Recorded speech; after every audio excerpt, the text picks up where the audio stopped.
휴일 송은재TV 시작합니다. 민주당의 이재명이 계속해서 일본의 후쿠시마 원전 오염수 방류에 대해서 거짓 가짜뉴스를 늘어놓고 있는 가운데 이것과 관련해서 처음으로 고발이 있었습니다. 그러니까 원전 오염수 방류와 관련해서 근거 없는 이야기를 계속해온 서울대 교수입니다. 전 교수입니다. 지금은 명예교수입니다. 이 사람에 대해서 전국의 어민연합회에서 고발을 했습니다. 명예훼손 혐의로 고발을 했습니다. 지금 수산업계의 피해가 너무나 심각하다. 이 서균열 서울대 원자핵공학과 명예교수입니다. 그러니까 이제 퇴임을 한 거죠. 이 사람에 대해서 전국연안어업인연합회입니다. 전국에 10여 개로 나뉘어 있던 연안어업인들의 통합조직입니다. 그러니까 전국 수산인들이, 어민들이 모두 가입해 있는 단체다 이렇게 보시면 됩니다. 전국에 9개 지부도 가지고 있습니다. 고발을 했습니다.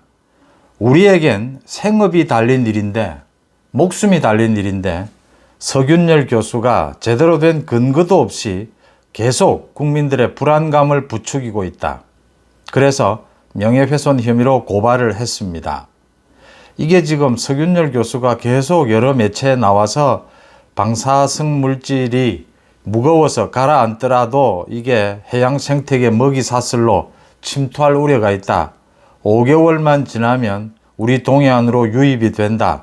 계속 이런 이야기를 했습니다. 그래서 지금 실제로 이 불안감, 국민들의 불안감으로 생선 가격이 내리고 있다. 라는 걸 제시를 했습니다. 수산업이 지금 현실적으로 타격을 입고 있다라고 해서 고발을 했습니다. 이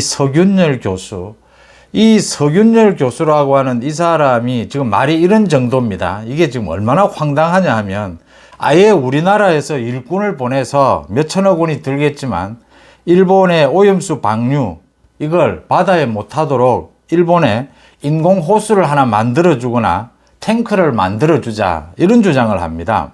이재명도 이런 식의 이야기를 합니다. 이재명도 일본이 돈이 아까워서 돈을 절약하려고 지금 원전 오염수를 그 처리수를 방류하려고 한다. 이런 주장을 합니다. 일본이 그 돈을 수천억 원이 든다면 일본이 그 돈이 아까워서 이 방류를 하려고 하겠습니까? 이 상식적으로 생각을 해보면 일본은 지금 이 후쿠시마 원전 오염수를 자신들이 완벽하게 과학적으로 처리할 수 있다라는 걸 지금 세계적으로 보여주고 싶은 것이죠. 그래야 수산물의 안정성도 확보가 되는 것이고 다 일본의 이제 과학적인 처리 이런 부분들을 세계적으로 인정받고 싶은 것이죠. 이런 황당한 주장을 이 서 교수라는 사람이 합니다. 가장 중요한 것은 이 서 교수에 대해서 이 전국 어민연합회에서 고발을 한 것은 잘한 일이고요. 적절한 일이고 지금 현재 주한규 같은 원자핵공학과 교수입니다. 서울대에. 이 주한규 교수가 2021년에 이 서 교수라고 하는 사람의 발언을 대신해서 사과를 했습니다. 자신의 페이스북에. 같은 과 서울대 교수인데 은퇴한 선배 교수님을 대신해 제가 사과할 수 있는 입장은 아니지만 원자핵공학과를 대표해서 사과드린다라고 하면서 이 같은 전문가, 같은 교수니까 한번 들어볼 만합니다. 이런 주장이 사실일 수가 없다. 무거워서 바다 밑으로 가라앉으면 후쿠시마 바다 밑에 있지 해류를 타고 우리나라로 올 수 있겠느냐. 표층수에 있던 삼중수소가 해류를 타고 우리나라 근해로 올 수는 있겠지만 엄청나게 희석이 된다. 최소 1조분의 1로 희석이 된다. 그러면서 아주 중요한 이야기를 합니다. 이 주 교수가. 서울대 교수라는 사람이 방송에 나와서 얘기하면 대부분의 사람이 믿게 된다. 그러나 지각과 분별력 있는 사람은 다를 것이다 라고 했습니다. 같은 서울대 교수고 같은 전공을 한 사람입니다. 원자핵 전공을 한 사람입니다. 오죽했으면 자기 선배 교수 주장에 대해서 이런 이야기를 했겠습니까? 이 후배 교수가. 하도 황당하니까 이런 이야기를 한 겁니다. 그렇죠. 전문가라고 하고 전문 교수다, 특히 서울대 교수다라고 하면 많은 국민들이 믿을 수밖에 없습니다. 워낙 어려운 부분입니다. 과학적인. 그래서 IAEA의 과학적 검증 결과도 기다려보자라고 하는 겁니다. 그런데 이런 전 교수라고 하는 사람이 나와서 이런 황당한 소리를 하고 있습니다. 또 전국 연안어업인연합회에서 처음으로 이렇게 서균열이라고 하는 전 서울대 교수를 고발을 했습니다. 전문가라고 하면서 이렇게 나와서 황당한 이야기를 하는, 근거 없는 이야기를, 자신의 주장을 늘어놓는 사람에 대해서 고발을 했는데, 제가 이재명의 민주당이 가장 지금 원전 오염수에 대해서 많은 가짜뉴스와 거짓 선동을 하고 있습니다. 왜 이재명의 민주당은 견제하지 않는지, 이재명의 민주당은 규탄하지 않는지, 그 사정은 제가 충분히 이해를 합니다. 이게 전국 조직이다 보니까 안에 내부의 어민들의 지역별로 또 성향별로 어민들의 생각이 모두 다를 겁니다. 생각을 모아야 합니다. 전국의 수산인들, 어민들이 뜻을 모아야 합니다. 10여 년이 훌쩍 넘었습니다. 미국산 소고기를 먹으면 뇌에 구멍이 뚫린다. 미국산 소고기를 먹고 뇌에 구멍이 뚫린 사람 본 적이 없습니다. 들은 적도 없습니다. 그런 주장을 했던 시민단체 200여 개가 지금 이거에 나서고 있습니다. 원전 오염수 괴담에 나서고 있습니다. 아마 어민들 사이에도 민주당을 지지하는 어민들도 있을 겁니다. 또 생각을 달리하는 어민들도 있을 겁니다. 그러나 이건 분명합니다. 광우병 마찬가지로 이 원전 오염수 마찬가지입니다. 괴담은 안 됩니다. 과학적 검증을 해서 과학적으로 문제가 없는 건 없는 겁니다. 기분이 찝찝하다, 화장실 물이 깨끗하다고 해서 식수로 쓰지 않습니다. 이런 식의 괴담, 가짜뉴스는 민주당에서 주장하는 사람도 일부입니다. 이재명도 이게 괴담이고 가짜뉴스라는 걸 알면서 퍼뜨립니다. 자신의 방탄을 위해서입니다. 민주당을 지지하고 있더라도 이재명의 이 같은 태도는 분리시켜야 합니다. 그게 민주당이 사는 길입니다. 또 우리나라가 사는 길입니다. 한번 미국산 소고기 광우병으로 한번 겪었지 않습니까? 사드로 2번 겪었지 않습니까? 이 원전 오염수로 또 이런 어리석은 짓을 되풀이해야 합니까? 이런 사람이 무슨 서울대 교수고 무슨 전문가입니까? 이런 황당한 주장을 하는 사람이 오죽하면 이 후배 교수가 나와서 이 사람 말이 황당하다라고 이야기하겠습니까? 민주당을 지지해도 이재명의 저런 괴담은 지지하지 않는 것이 민주당을 위하는 길이다라는 부분을 짚어봅니다. 선관위와 감사원의 이 충돌, 감사원에 감사를 받아라, 직무감사까지 받아라 라고 하니까 노태하기가 못 받겠다. 헌법상 독립기구다. 그 다음 각종 법에도 지금 이 감사원의 직무감사는 받지 않도록 되어 있다. 자체 감사를 하도록 되어 있다. 이렇게 해서 논란이 일고 있습니다. 국민의힘의 이종배 서울시의원입니다. 각종 현안에 대해서 고소고발을 잘 전담하는 시의원입니다. 노태학 선관위원장과 선관위원 전원에 대해서 고발을 했습니다. 감사원법 위반 혐의다라고 했습니다. 이거는 이종배 이 시의원이 고발하지 않아도 감사원이 직무감사를 착수하고 거부를 하면 감사원에서 바로 수사기관에 수사를 의뢰할 수가 있습니다. 그러니까 감사원법에 감사를 거부하거나 자료 제출을 거부하면 1년 이하 징역 또는 1천만 원 이하의 벌금에 처하도록 규정이 되어 있습니다. 노태학은 지금 법적으로도 충돌하고 있고 이 직무감찰을 받아본 선례도 없다라는 것을 이야기를 하고 있습니다. 오늘 국민의힘에서는 긴급 최고위원회의를 열었습니다. 휴일인 오늘인데도 열어서 이 중앙선관위 노태학에 대해서 강도 높게 비판을 했습니다. 이건 지금 국민과의 전쟁을 선포하는 것이다. 이런 복마전 같은 자녀들의 그 채용 비리가 드러났는데 이게 지금 현재까지 11명인데 전수조사를 하면 도대체 몇 명이 나올지 알 수가 없습니다. 자녀 채용 비리만 있겠느냐? 현재 드러나 있는 것도 선거 관리를 민주당이 유리하도록 해온 것은 수십 건에 이릅니다. 이런 많은 지금 중앙선관위의 이런 불공정, 불법 의혹 이 부분에 대해서 이 감사원의 감찰을 받아라라고 하는 부분에 대해서도 감찰을 받지 못하겠다. 지금 국민들이 아예 선관위 없애라고 하고 있습니다. 그러니까 선관위라든지 이런 법원 판결, 판사는 어제도 제가 말씀을 드렸는데 무슨 분쟁이 생기면 마지막 결론을 내려주는 사람입니다. 그런데 그 분쟁의 당사자들이 국민들입니다. 국민들이 심판관을 보고 당신 못 믿겠다라고 하면 이건 존립 의미가 없어지는 겁니다. 판사가 의미가 없어지는 겁니다. 선관위가 있을 필요가 없어지는 겁니다. 그 선거에 참여하는 정당이나 국민의 절반 이상이 선거를 감시 감독하는 심판을 보는 선관위를 못 믿겠다라고 하면 이 선관위는 없애야 되는 겁니다. 새로운 선관위를 만들어야 되는 겁니다. 새로운 심판관을 만들어야 되는 겁니다. 이건 그냥 상식인 겁니다. 그런데 이걸 지금 전례가 없다. 전례도 일부는 있습니다. 부분적으로. 그러니까 제가 또 한 번 말씀을 드리면 이게 지금 감사원이 선관위에 대해서도 회계감사는 하고 있습니다. 매년 정기감사를 하고 있습니다. 회계감사를 받게 되면 이런 인사나 행정 부분의 감사를 자동적으로 일정 부분을 하게 됩니다. 왜냐하면 이 예산과 인사, 예산과 행정이 따로 돌아가지 않지 않습니까? 예산을 따지다 보면 인사 문제도 걸리게 되는 겁니다. 그래서 전례가 없다라는 것은 말이 되질 않고 지금 자신들이 독자적인 기관이다라는 걸 주장하고 싶으면 선거 업무를 제외하고는 직무감찰을 받겠다라고 하면 되는 일입니다. 또 필요하면 이번은 워낙 심각하니까 이번만 직무감찰을 받겠다라는 방식도 가능합니다. 그런데 그 방식마저도 하지 않겠다라고 하는 것은 계속 이런 짓을 앞으로도 해가겠다라고 하는 것이고 총선 관리도 자기들 마음대로 하겠다라는 겁니다. 더 깨놓고 민주당 위주로 하겠다라고 하는 겁니다. 이걸 어느 국민이 받아들이며 이걸 여권이 어떻게 받아들입니까?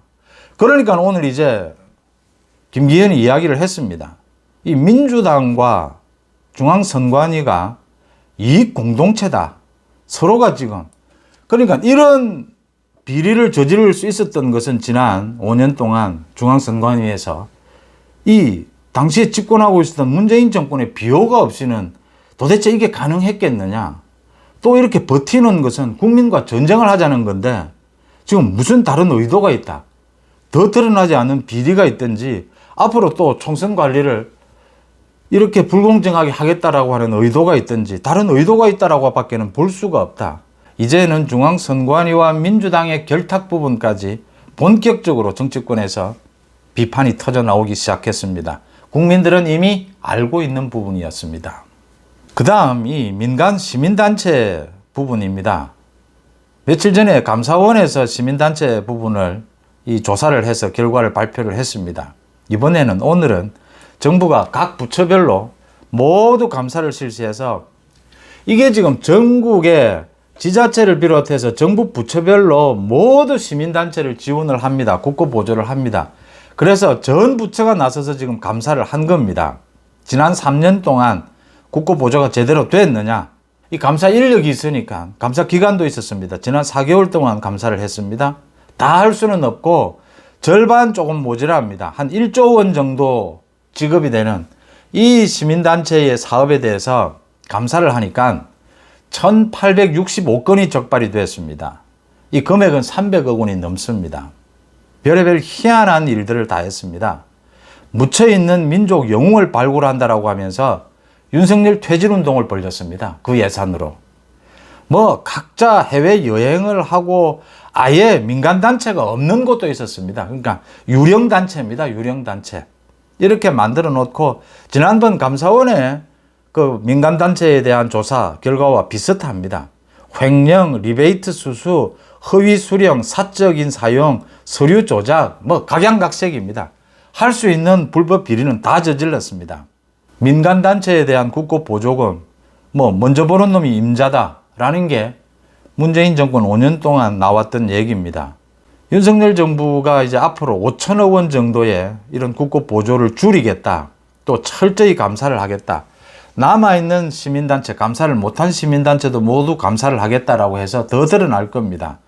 지금 이것도 국민들의 감정은, 국민들의 정서는 시민단체, 민간단체에 대해서 정말 예외적인 몇 가지를 빼고는 완전히 없애버리라는 게 지금 국민들의 정서입니다. 완전히 없애버리고 제로 베이스에서 다시 시작해야 된다.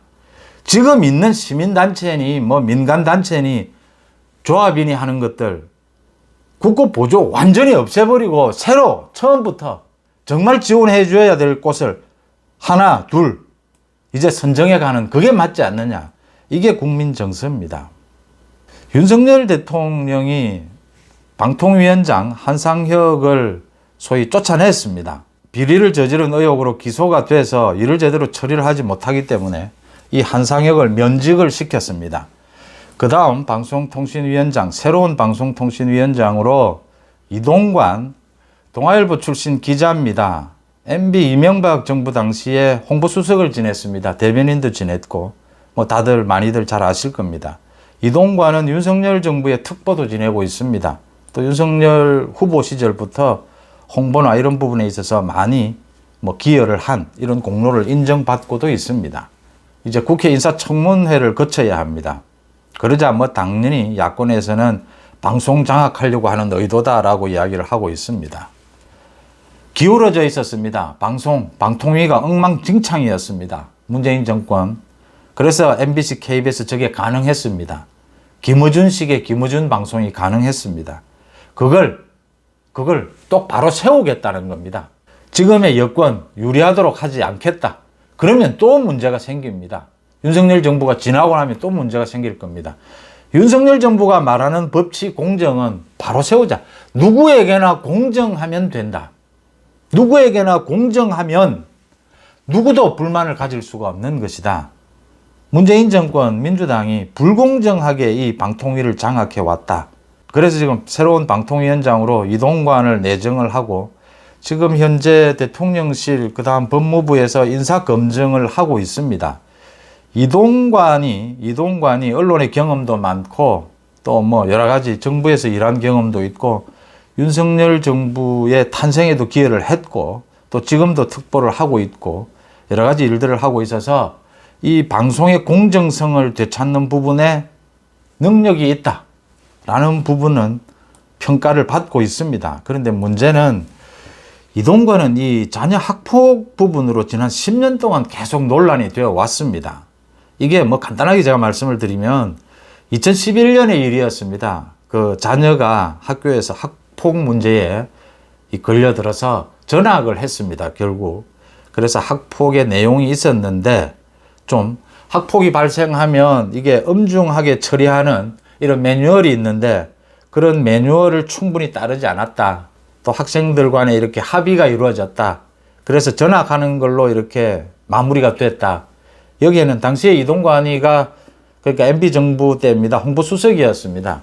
뭐 청와대 입김이 작용한 것이 아니냐 이런 의혹도 나왔고 그 이후에 2015년에 또 논란이 되기도 했고 계속 이 자녀 학폭이 논란이 되어 왔습니다. 지금까지는 이 학폭 부분, 자녀 학폭 부분을 검증을 한 결과 현재까지는 큰 문제가 있었던 것은 아니다. 그렇게 학폭이 심각한 것은 아니다. 그래서 이 인사검증에서 큰 문제가 될 것은 아니다. 그 다음 이 방통위를 바로 세우는데 인재 아니냐, 능력 있는 사람이 아니냐 이런 평가인데 제가 우려하는 것은 이겁니다. 지금 이동관이 내정됐다라는 소식에 민주당이 방송을 장악하려고 하는 의도다라는 말만 하고 이 학폭 문제에 대해서는 한마디도 하지 않고 있습니다. 학폭 문제는 참 예민합니다. 그런데 민주당이 왜 저렇겠습니까? 왜냐하면 이 이동관의 학폭, 자녀 학폭 부분은 10년간 이야기가 되어 와서 알만한 사람은 다 압니다. 그러니까 그 경찰청의 정순신 변호사의 경우는 대부분이 몰랐습니다. 그 자녀 학폭 부분에 대해서는. 그런데 이동관 부분은 누구나 알고 있었던 부분입니다. 민주당이 모두 다 알고 있을 텐데 왜 학폭 부분은 지금 이야기하지 않을까? 지금 방탄을 위해서 어떤 가짜뉴스라도 퍼뜨려야 되고 퍼뜨리고 있는 저 이재명의 민주당이 이동관에 대해서는 입을 다물고 있습니다. 이재명의 민주당이 자신들의 방탄, 쏟아지는 저 돈 봉투, 코인, 각종 게이트를 그래도 벗어나 보려고 몸부림쳐 보는 유일한 길은 국민들의 감성에 의존하는 방법입니다. 이 감성에 의존하고 거기에 치우치다 보니까 가짜 뉴스도 나오고 거짓 선동도 나오게 되는 겁니다. 학폭 부분, 이게 경중을 떠나서 이게 본격적으로 문제가 제기가 되면 또 국민들의 정서를 자극하게 될 것이다라는 겁니다. 지금 대통령실에서는 이 학폭 부분을 검증을 충분히 했는데 큰 문제는 아니다. 심각한 문제는 아니고 잘 처리가 된 것이고 외부적인 압력이 있었던 것도 아니다. 지금 이런 입장입니다. 제가 보기에는 언론을 또 언론인 출신이어야 이 방통위원장이 되고 방송의 공정성을 잘 지켜낼 수 있다라고 생각할 필요는 없습니다. 그러니까 합리적이고 이 업무 처리에 성실하고 그다음 이 방송의 업무에 대해서 특히 법적인 부분 KBS, MBC가 참 중요합니다. 그다음 통신 부분도 있습니다. 이런 부분에 대해서 간접적인 경험을 갖고 있는 사람이라 하더라도 충분히 업무 능력이 있다면 방송통신위원장직을 수행할 수 있다. 그렇게 판단합니다. 이돈관 위험하다라는 말씀을 드립니다. 휴일 송원재 TV 마칩니다. 고맙습니다.